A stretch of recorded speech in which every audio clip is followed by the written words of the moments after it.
Nah ini di antara wasilah-wasilah itu ya, pastikan bahwa guru yang mengantarkan kita dekat dengan Allah, seorang alim itu salah satu sifat yang harus dihindari, jangan sampai membawa fitnah.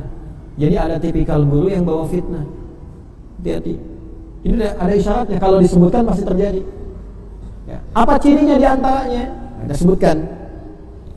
Cirinya yub'idaka fayub'idaka takabburuhu an mahabbati, keangkuhannya justru menjauhkan engkau dari rasa cintamu kepada aku. Ternyata guru yang angkuh itu tidak baik. Ya. Angkuh itu turunannya banyak. Awas hati-hati.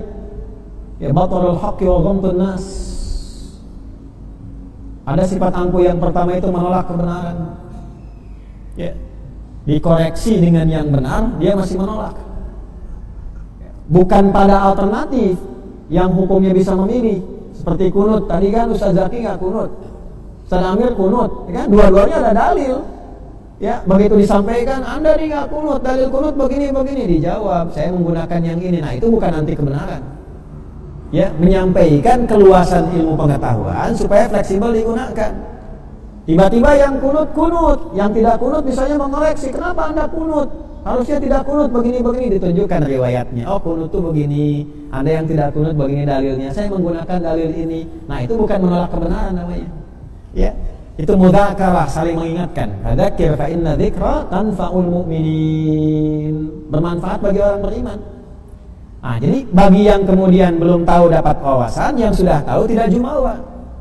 Gitu. Jadi saling mengisi diantaranya. Nah itu yang harus dibiasakan. Para ulama dulu mudzakarah supaya meningkatkan iman, menguatkan pengetahuan, membangun toleransi. Itu yang dimunculkan.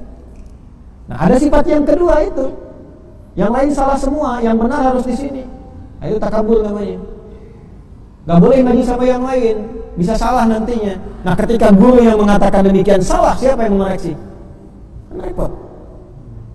Ya akhirnya terpotong kemudian kedekatannya dengan Allah, peluang tertutup. Yang bahaya itu ya ketika terkondisikan merasa lebih dekat dengan Allah padahal berada dalam situasi yang salah. Wa hum yahsabuna annahum yuhsinuna sun'a. Itu di Al-Kahf itu, merasa diri sedang berbuat baik padahal sedang menempuh jalan yang keliru. Itu bagian pertama. Wa ghamtun nas, merendahkan orang. Ya yang lain rendah, yang soleh cuma ini saja, yang baik cuma ini saja, yang lain salah. Padahal mungkin yang dipersalahkan itu punya sanadnya, punya ilmunya, punya dasarnya. Anda boleh memilih dengan apa yang Anda amalkan itu sah, tapi teliti apa yang orang lain lakukan. Boleh jadi orang lain punya sandaran. Nah, jangan langsung kita klaim dulu, lihat dulu. Saya itu kemarin waktu Rabiul Awal sampai nitikan air mata ini di daerah, di desa nun jauh di tempat orang-orang yang mungkin tidak dikenal. Mereka cuma tahu Nabi lahir di bulan Rabiul Awal. Rasa cintanya kepada Nabi itu dilakukan dengan nabung, Pak, setahun nabung, Bu. Terus pas tahu Rabiul Awal dia bikin karnaval dari uang-uang yang ditabungnya. Lewat di setiap jalan di desa terus dibagi-bagikan karena rasa cintanya kepada Nabi itu. Itu pembuktiannya sampai ke situ, bukan cuma dirisan cinta Nabi, cinta Quran, cinta Sunnah. Itu orang-orang yang hidupnya mungkin dalam sebulan 100.000 pun nggak dapat, tapi dia sisakan dari uang itu dengan cintanya pada Nabi. Dia keluar tuh, bikin karnaval tuh senang. Ini kan lahirnya Nabi, dia keluar terus dia bagi-bagi sedekah, dia amalkan apa yang Nabi sampaikan kepadanya. Terus tiba-tiba datang orang hukum itu bilang, gimana? Dia gembira dengan nabinya, dia ekspresikan dengan sedekah, dia kumpulkan uang selama setahun nabung untuk itu. Kan itu bagian dari yang diajarkan Nabi, berbagi dengan orang, membahagiakan orang. Dan itu diajarkan oleh orang-orang yang Allah titipkan pada mereka hikmah yang besar. Gitu. Itu kan bukan ritual, ya, bukan ibadah mahdhah, bukan ritual yang kita nggak bisa sebutkan bid'ah di dalamnya, tapi praktek yang luar biasa dari urf. Sesuatu yang jadi kebiasaan, jadi tradisi, dan tradisi itu ada nilai kebaikan yang dibenarkan oleh agama. Cintanya kepada Nabi luar biasa, kasihnya kepada Nabi luar biasa. Tiba-tiba datang orang ya mengatakan, menghukumi ini nggak benar, ini jauh dari Allah, jauh dari Rasul, takabburan mahabbati. Maftun tuh, ada fitnah di dalamnya. Kamu mesti hati-hati. kita doakan, jangan menghukumi, doakan. Ustadz satu, Pak Ibu doakan ustadz itu, siapapun itu. Saya mengajar, Ustadz Hunaifi ini, siapa lagi, semua jangan batasi.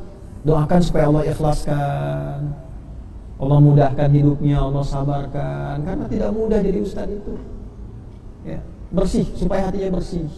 Saya pun menyampaikan ini harus bersih, tidak boleh punya pikiran-pikiran yang jahat, tidak boleh. Justru ini untuk semua, untuk pribadi kita. Jangan sampai saya ngajar bawa fitnah, tidak boleh.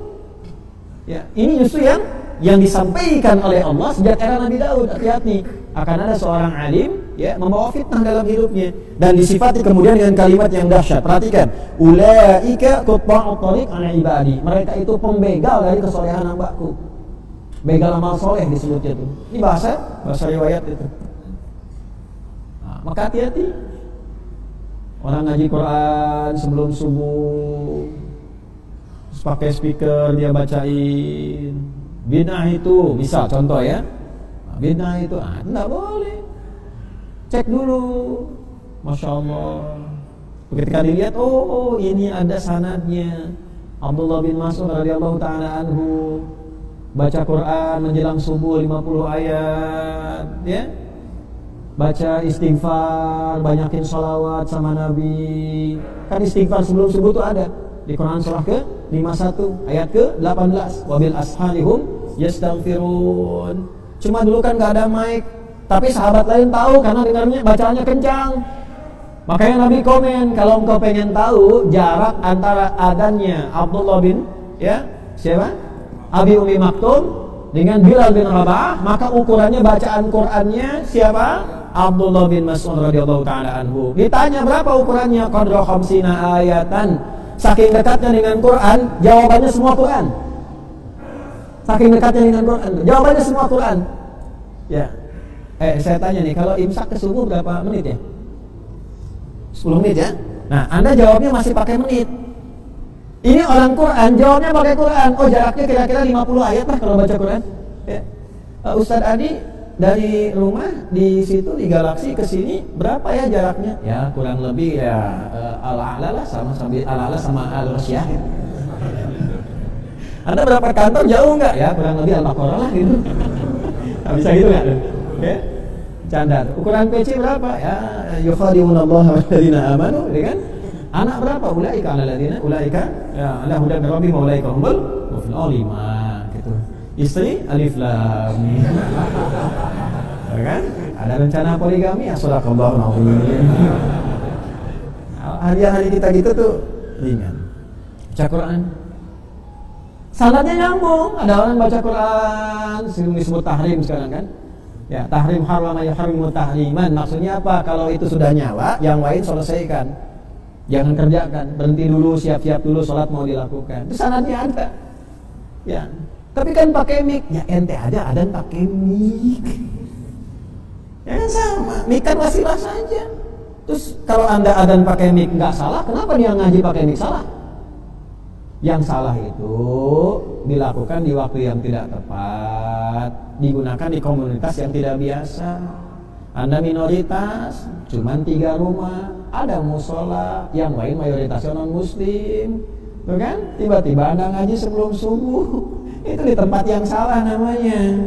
Ya itu nggak harus pakai mic, ngaji aja sendiri. Tapi kalau komunitasnya muslim semua sudah paham dengan itu, ajarin dulu ilmunya sehingga tidak melahirkan apa fitnah. Dahulukan ilmu dulu supaya mengerti. Setelah itu baru masuk jalan. Saya kalau liburan suka ke daerah-daerah yang nggak kenal saya. Dan itu sering untuk nangis saja. Semusola. Lihat orang tua sebelum subuh salawatan. Yang paling indah tuh ya Allah, saya ini banyak dosanya. Gak tahu amal saya cukup gak mengantarkan saya ke surga. Tapi saya yakin kau tuh punya rahmat yang luas, yang bisa mengampuni dosa-dosa saya. Dia bangun tuh tengah malam Pak, sebelum subuh, di musola kecil. Tapi dia bisa nabung. Kehidupan keluarganya sederhana, tapi dia bisa nata musola diperbaiki. Itu setiap sebelum subuh tuh sholat, saya dengar tuh kalimat-kalimatnya. Jadi kita merasa kita ini masih kecil. Kayak gaya aja orang sebut orang hebat, pintar ilmunya ini. Padahal ketika ke daerah-daerah itu jauh. Jadi pulang tuh ngerasa, saya belum benar nih ngajarnya, balikin lagi, ya, evaluasi lagi. Itu mahal itu, hal kayak gitu mahal. Nah ini, yang seperti ini, maka pilih-pilih nanti kalau ngajar. Saya pun begitu, kalau kalimat-kalimat saya kurang baik, jangan diambil, ya. Jangan diambil kalau yang baik, yang nggak bagus, yang kurang tepat di yang saya sampaikan, karena bisa jadi fitnah. Makanya saya katakan gini, kalau Anda ngajar dengan saya, orang-orang kurang baik apapun terhadap saya, jangan balas dengan celaan. Doain aja, doain yang baik-baik, ya, supaya kita kasih contoh ngajinya benar. Itu maksudnya. Ya, kalau sudah tahu jelek dijawab dengan jelek lagi, apa bedanya Anda dengan yang mencela? Ya kan? Luruskan aja. Kalau sudah tak mau, ya sudah, biarkan aja. Nah ini supaya apa? Supaya kita ngajinya benar, saya pun jawabnya benar. Saya tadi malam dapat penghargaan, Pak. Salah satu dai yang ya dinilai oleh mereka yang menilai baik. Yang menilai itu bukan 1-2 orang, ya, yang sudah punya ikatan dai seluruh Indonesia dan sebagainya. Tapi ya kadar Allah saya nggak kuat datang karena takut, ya, bahwa ketetapan itu hanya datang lewat populerisme. Selain memang karena ada agenda yang lain juga gitu. Tapi timbangnya lama-lama saya takut wakili aja. Tadinya saya mau datang, saya mau sampaikan kalau memang waktunya bersamaan karena memang ada niat yang lain. Saya cuma mau sampaikan, yang penting bagi saya Anda mengakui bahwa saya pernah berdakwah. Itu aja, dan bersaksi di akhirat kelak bahwa kita pernah berdakwah. Saya juga mohon Bapak Ibu doakan tuh, supaya nggak bawa fitnah, diikhlaskan di akhirat Anda jadi saksi saya pernah ngajar. Itu yang penting tuh itu. Ya, yang penting itu.